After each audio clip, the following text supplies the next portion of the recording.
Yung sabaw nito guys, yung ano, yung katas nung binudburan. Meron din yung minatamis. Ito yung sabaw niya to, ito yung kumatas na dito sa mismong binudburan.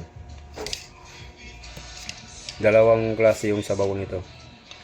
Yung puro na tinatawag o yung katas nito. Tsaka yung ano, minatamis.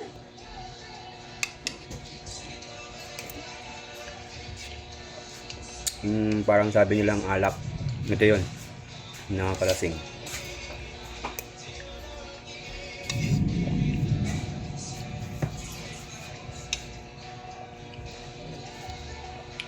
Sarap, galing sa rep, lamig.